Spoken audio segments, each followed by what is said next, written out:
Welcome to I'm Your Target Demographic, and welcome to What is Wednesday. In this video, we're going to cover the basics of Comic-Con and some various sub-conventions that are often closely associated with that brand.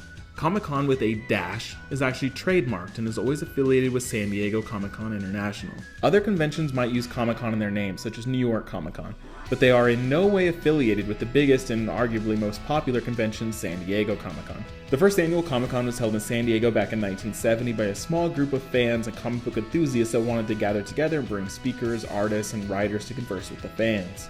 While it was originally called the Golden State Comic-Con, it moved permanently to the San Diego Convention Center in 1991.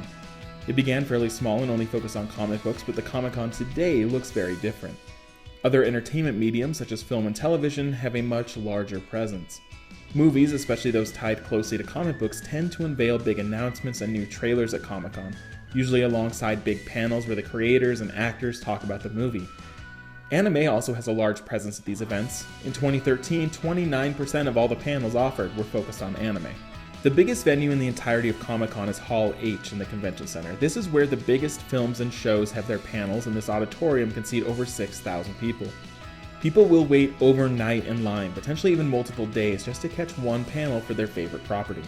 Plenty of people don't even try for this venue though, and they instead favor the smaller rooms and more intimate discussions, or even just stick to the floor where they can walk and engage with artists, creators, actors, and other booths set up throughout the convention center. A big component of Comic-Con for an increasing number of people is cosplay.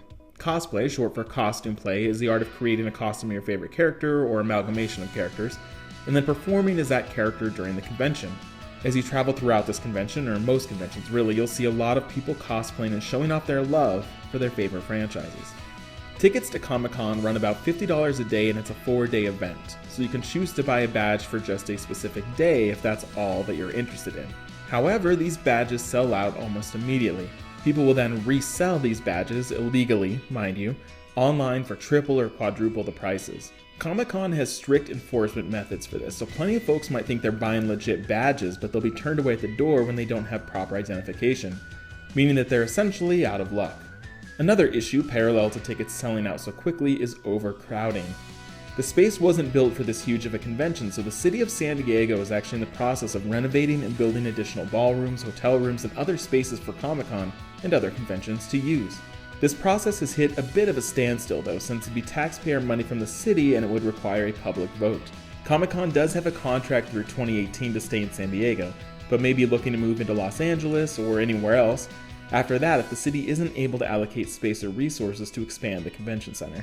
Now, we established that the official Comic-Con with a dash is located in San Diego.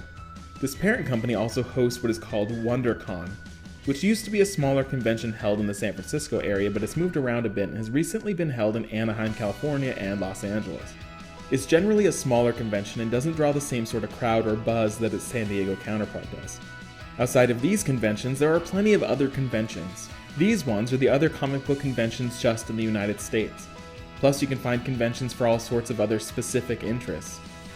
The company Wizard Entertainment also hosts comic conventions in, as of now, 21 US cities.